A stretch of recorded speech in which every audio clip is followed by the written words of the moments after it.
hello everyone खुलुमबाय बयखौबो नोंथांमोन आंनि ब्लगफोराव फ्लाप फ्लिप नुनो हागौ पुजा बर' बर'नि एक्ट्रिस आरो लोगोसे एयार हस्टेस हिसाबै मावो जाय इन्डिग'आव स' बिथांजों आं दिनै एसे रायलायनो थाखाय दिनैनि बे भिडिअ'आव आगान सुरदों स' गिबियावनो नोंथांखौ आंनि चेनेलाव बरायग्रोनाय जाबाय thank you so much thank you नोंथाङाथ' दा एयार हस्टेसाव मावो नालाय बेखौ आं मिथिना मोन्दों जे बियो नोंनि ड्रिम जबमोन अब्ला माबायदि फिल मोनो जे नोंनि ड्रिम जबखौ मावनानै दा बुंनो थाङोबा आङो क्लास 7-8 नि गेजेराव आं जेब्ला दंमोन बै टाइमावनो आङो माने ड्रिमखौ माने मोनसे माने पेशन होननानै सानना लादोंमोन जे आं केबिन क्रू जानांगौ होननानै बिकज बिनि सिगां जेरैबायदि माने एनभाइरनमेन्टआव आं थायोमोन बिदियाव माने बांसिन केबिन क्रू बा बेफोरबायदि जबनि बागै जेबो मिन्थियामोन आरो गोजान गोजानसिम माने न'खरावबो रावबो गैखाया नालाय ओमफ्राय खाथि खालायावबो रावखौबो नुवामोन आरोना ओमफ्राय मोनसे मुभि ओंखारदोंमोन निरजा होननाय जेराव सनम कपुर बिनि मुभि ओंखारदोंमोन आरोना बैखौ नायनानै ओरैबायदि माने मोनसे मटिभेसन गावनो सिंनिफ्राय जाखांबोदों आरोना स' ओरैबायदि मटिभेट जाबाय मुभिखौ नायनानै ओमफ्राय माने आंबो सानबाय आरोना वाव बे मोनसे जब जेराव माने गावनि ड्रिम होननानै आं सानना लाबाय आरो बेखौ नुनानैनो जाबायदि माने बिनि पार्सनेलिटि जेरैबायदि बेकग्राउन्डनिफ्राय फैनानै बै निरजाया गावनि लाइफखौ सेक्रिफाइस खालामदों आरो माने अभारअल गासिखौबो मोजां मोनबाय बिदिनो इउटुबफोराव रिसार्च खालामबाय दानि जुगावथ' इउटुबा दंखायो नालाय ओमफ्राय गुगोलफोराव नायबाय बिदिनो नुबाय केबिन क्रू होननाय जबा मोनसे ओरैबायदि जब प्रफेशन जेराव माने सिख्लाफोरा मोनसे गावनि केरियारखौ फल' खालामलांनो हायो आरोना बिदि साननानैनो आंबो माने एकदम माबाथारबाय आरोना जे खालामथारनांगौ होननानै थ' बिदि नङा जे खनसेयावनो आङो साक्सेस जादों बेसेबां बार एटेम्प्ट होनाय ओरैनो आङो 4th टाइम एटेम्प्ट खालामदों स' फार्स्ट टाइम माने न'निफ्राय गुवाहाटि थांनायाबो माने मामुलि खोथा नङा बै टाइमावथ' माने न'निफ्राय ट्रेनाव थांबाय बासाव थांबाय बिदिनो ओमफ्राय इन्टारभिउखौ होबाय बिदि फार्स्ट टाइमावनो आं जेब्ला इन्टारभिउ होदोंमोन बेयाव आङो ग्राउन्ड स्टाफआव सेलेक्ट जादोंमोन आरोना बाट आङो माने सानदोंमोन लायासै बेखौ आं सानदोंमोन माने ग्राउन्ड स्टाफआवनो जानोसै नामा होननानै बिकज लाइक फेमिलियावबो एसे प्रब्लेम दङ ओमफ्राय आङो साइड बाय साइड बिए खौबो कन्टिनिउ खालामगासिनोमोन नालाय ओमफ्राय आरो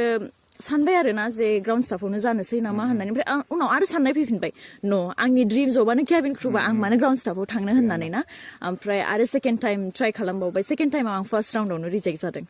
ओमफ्राय थार्ड टाइमावबो आङो फाइनेल राउन्डआव थांनानै रिजेक्ट जादों ओमफ्राय लास्ट टाइमाव आङो क्रेक खालामनो हाबाय आरोना इन्टारभिउखौ होमबाथ' स्ट्रागोला मोजाङानो जुदि नोङो बे जबखौ बायसान्स मोनामोनब्ला दा मा जबखौ नोङो गोसो होगौमोन स' बिदिथ' आंहा गैखायामोन माने आङो फरायनायाव ओरैबायदि गाधा बुंबाबो जागोन जेनेबा आं फरायनायाव जेबो इन्ट्रेस्ट गैखाया गाधाथ' नङा जेनेबा थिग थागानो एभारेज स्टुडेन्टमोन आरोना आङो मिडियामावमोन एभारेजावमोन बाट माने आंहा माब्लाबाबो माने सिगांथ' जेनेबा उन्दैफोराव जेनेबा सोंबाथाय टिचार जागोन माबा जागोन बेफोरबायदि बुङोमोन ओमफ्राय आरो उनाव जेब्ला टाइमजों लोगोसे ग्र' जालांबाय अब्ला मिन्थिबाय जे जब मोननायाबो इजि नङा थ' बै टाइमनिफ्रायनो क्लास 7-8 निफ्रायनो आं माने एयार हस्टेस केबिन क्रू होननानैनो माने पुरा माइन्डआव माने सेट खालामखाबाय जेरैखि जायाबाबो क्रेक खालामथारगोन होननानै गावनो ट्राइ खालामबाय आरोना इंलिश रोङामोन मोजाङै ओमफ्राय रायलायनायफोराबो जोंनि दा बर'फोरना बोरै जायो होनबाथाय हिन्दीफोराबो बारा एकदम माने पियर जाया इंलिशाथ' बायला जिला जेरैबाबो माने पियर एकदम स्कुलिं बेकग्राउन्डआ मामोन नोंनिया स्कुलिं बेकग्राउन्डआ आंना इंलिश मिडियाम स्कुलावनोमोन आं जायन इंलिश एकाडेमि जा स्कुला सारिदुवाराव दं बेयावनोमोन आरोना बेयावनो खालामदों आङो आदसा अब्ला जों मिथिबाय मोनसेल' गल थानांगौ साक्सेस जानो थाखाय ना ड्रिमखौ एचिभ खालामनो थाखाय मोनसे गल थानांगौ मोननै मोनथाम जुदि सानोब्लाथाय नों मोनहैयाबो जानो हागौ दा आं नुनो मोनदों नोंथांनि जा कमिउनिकेसन स्किल बेयो जोबोद माने मोजां आरो हस्पिटेलिटियाबो मोजां दा बेखौ नोङो माने न'निफ्रायनो मोनफाखादोंना बियो नोंखौ डेभेलप खालामदों स' बेखौ बुंनो थाङोबा आंनि मामोननियाबो बे आंनि साक्सेसआव बिराद माने हिउज रल दङ बिकज बिसोरखौ नुनानैनो आं गावखौ मटिभेट खालामो आरोना लाइक बिसोर आंनि इन्सपिरेसन आंनि मामोना आंखौ जेरैबायदि खस्थ' खालामनानै गेदेर गोलाव खालामबाय मोजाङै आंनो दिनैसिम माने मामोना दाबो जुदि आं बुंगोन ना मामोनखौ जे माबा मोनसे नांगौ होनबाथाय बिसोर माने जेरैखि जाया होथारगोन आरोना बिदि आरो जा स्ट्रागल बिसोर खालामदों आं उन्दैनिफ्रायनो नुबोदों स' बेफोरखौ नुनानैनो आङो गावखौनो मटिभेट खालामो आरोना जेरैखि जाया खालामथारनांगौ आरो बिसोरनोबो मोजां लाइफखौ होखानांगोन बिदि साननानैनो माने फेमिलिनि साइडनिफ्रायबो आङो एसे माने जा संस्कार मोनदों जेरैबायदि बिसोर आंखौ फोरोंदों माबाफोर गासैखौबो माने फेमिलि साइडनिफ्रायबो मोनदों आरो आं गावबो ट्राइ खालामदों आरो ना जेरै रायलायनायफोराव कमिउनिकेसन स्किल्सआव आङो माने जोंहा मायाबो माने मोजां आरोना बेफोर बुस्थुआव ओमफ्राय बेखौनो नुयोमोन मामोनखौनो हाथाय बाजार थांबाबो मामोनखौ नुयोमोन ओमफ्राय आरो जेरैबायदि मानसिफोरजों रायलायो जेरैबायदि मानसिफोरजों बिहेभ खालामो बेफोरखौ मामोननिफ्रायनो मोनदों आरो माने गोबां बुस्थुखौनो मामोननिफ्रायनो सोलोंनो मोनदों आरोना उन्दैनिफ्रायनो स' बेखौनो बुंनांगोन जे मामोनानो आंनि थाखाय बे बुस्थुआव बिराद माने हिउज रल प्ले खालामदों स्ट्रागल खालामफुनाय समाव ओरैनो न'खराव फाइनान्सियेल प्रब्लेमफोर जायोना जायामोन obviously बे जायोमोन फाइनान्सियेल प्रब्लेम दा आङो जोंहा मायाथ' मैगं फाननानैसो फोरोंदों नालाय आंखौ थ' फाइनान्सियेल प्रब्लेमा बिराद जायो बाट बिदि नङा जे आंनाव माबा मोनसे बुस्थुआव कमि होदों होननानै आङो पिजिआवबो थादों आङो 10थसिम फरायनानै आङो बोसोरथामखौ पिजिआव थाहैबाय तेजपुराव जेराव आङो HS फरायबाय 3 बोसोर ना 4 बोसोरानो थादों खोमा HS फरायनानै BA फरायदों BA खालामबाय थानायावबो आङो माने ओजोंनो थाहैनायावबो मामोना जेसांखिनि हायो गावसिनि साइडनिफ्राय ट्राइ खालामबाय आरोना ओमफ्राय आङो जा स्कुलाव फरायदोंमोन HS कनभेन्टआव थ' बेयावबो आङो सिस्टारजों रायलायनानै जा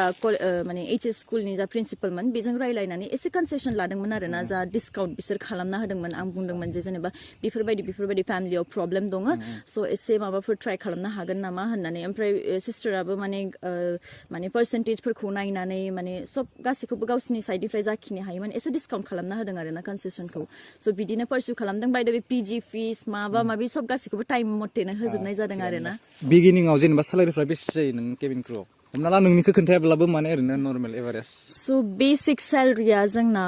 मिनिमामखौ 45निफ्राय 50खौ हमनो हागोन आरोना लाइक फार्स्ट सेलारिनिफ्रायनो लानानै ओरैनो उनफोराव 1 लाख प्लास जायो नामा इदि 1 लाख प्लास जानायखौ आं बुंथ'वा बिकज बेयो मोनसे बिराद गेदेर बुंनाय जागोन 1 लाख प्लासआ अब्ला जागोन जेब्ला जोङो माने मोनसे लिड हिसाबै लिड खालामगोन एयारक्राफ्टखौ बिदियाव जाहैगोन बाट बेसिक सेलारिया बोसोरथाम बोसोरब्रैनि उनाव जोङो दाबो जुदि आङो बांसिन फ्लाइ खालामोबा 60-65सिम सौहैनो हागोन आरो सामटाइम्स जुदि बांसिन फ्लाइ खालामथारोबा 70फोर क्रस जानो हागोन आरोना बाय द वे लिडफोराथ' खामायो 1 लाख बारो बाट जों एज अ केबिन एटेन्डेन्ट स' बेखिनिया मिनिमाम आरोना मिनिमाम मेक्सिमामा 60-65सिम थांगोन सेभिंसखौ मोजाङै खालामदों ना सेभिंसखौ खालामनो हायाखै आं दासिमबो आं खालामनो हाथ'वाखै मानो होनोबा आङो बयबो मिन्थिखाबाय दा आङो माबायदि बेकग्राउन्डनिफ्राय फैयो स' केबिन क्रुआव जेब्ला आं सेलेक्ट जादोंमोन बै टाइमाव मोनसे स्पेसिफिक मानि डिप'जिट खालामनांदोंमोन 50,000 जाखौ माने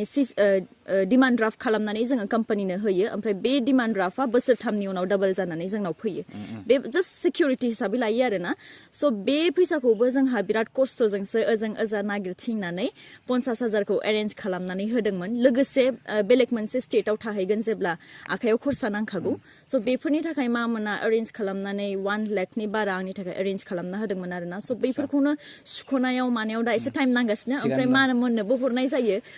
साथाम बिमा ओमफ्राय फंबायनोबो एसे एनै हरनाय जायो बेफोरखौनो लानानै दा सेभिंआ जाथ'वाखै आरोना दा ओमफ्राय उनफोरनि थाखाय ओरैनो दानि जुगाव माने इनभेस्टमेन्टफोर सोलिगासिनो दंना मिउचुवेल फान्ड स्टक मार्केट बेफोराव नोङो खालामगोन नामा उनफोराव आङो सानदों जेनेबा SIP खालामनो बेफोरबायदि एसे सेभिं खालामलांगोन जेब्ला आङो आरो मोनसे खोथा जे आङो सानना दोनदोंमोन जे आं जेब्ला फार्स्ट माने सेलारि मोनगोन बै सेलारिखौ आङो भगबाननि नामाव डिप'जिट खालामगोन होननानै ना स' बै बुस्थुखौबो आं दासिमबो हायाखै खालामनो हाथ'वाखै स' एप्रिलफोराव नाजानो नागिरदों स' बै बुस्थुआ जोब्बानो आं माने गावनि थाखायबो सेभिंखौ खालामलांगोन आरोना दाथ' नोंनि जा ड्रिम जब बेखौ मोनबाय दा नोंनि नेक्स्ट टारगेटआ माने दा नोङो मा सिमां नुयो मा मोननो थाखाय मा एचिभ खालामनो थाखाय नोंहा दा गोसो दंबावो बिदिथ' आंना सिमाङा मोनसेयानोमोन जे आं एयार हस्टेस जानांगौमोन ओमफ्राय बेखौ जाबाय नङा दङ माने लाइक दा फेमिलिमोन मामोननो मोजां लाइफ मोनसे होनांगौ बिसोरनि थाखाय न' बां बानायनानै ओमफ्राय जा एसे एनै आं गावसोरनो खालामनो हायो गावसोरनि थाखाय माने बेफोरखौ आं गावनि साइडनिफ्राय ट्राइ खालामगोन आरोना स' मामोननो मोजां लाइफ होनायानो आंनि माबा आरोना दा मेइन गल दा ओमफ्राय मोनसे कुइसना जाहैबाय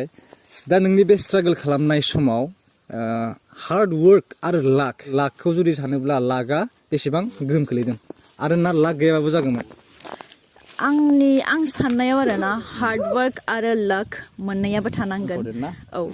बाट हार्ड वर्क खालामाबा जुदि आं गिभ आप खालामोमोनबा आङो मोननाय नङामोन बाट औ लाकबो दंमोन बेखायनो आङो ट्राइ खालामबाय थाबाय आंबो मोनबाय स' आंनि थाखाय मोननैयाबो मेटार खालामो आरोना हार्ड वर्कआबो लाकआबो बे फिल्म लाइनाव नोङो बोरै आगान होखो फिल्म लाइनाव बोरै आगान होखो माने स्कुल टाइमावनो सासे आदा दंमोन बिथाङासो आंखौ एसे एनै माने भिडिअफोर ओरैनो कभार भिडिअफोर बानायनो लाङोमोन स' बिदिनो लासै ओजों ओजा कन्टेक्ट जाबाय ओमफ्राय लासै माने ओजों ओजा मुभिफोरावबो फैबाय आरोना नोंथांखौ गोबां स्टुडेन्टसफोरानो बा इदि हिन्जावसा सिख्लासाफोर इसोरबो फल' खालामो दा बिसोरनि थाखाय माबाफोर मटिभेसन होनो हागोन नामा औ मटिभेसन होनो हानाया बेनो जे गिभ आप खालामनाङा खनसे जेनगोन सेकेन्ड टाइमबो जेनगोन बाट सानसे नङा सानसे साक्सेसफुलथ' जाखागोन ना अबभियासलि माने गिभ आप खालामबाथाय नोङो जुदि ट्राइ खालामाबा बै साक्सेसखौबो नों मोनहानो हानाय नङा आरो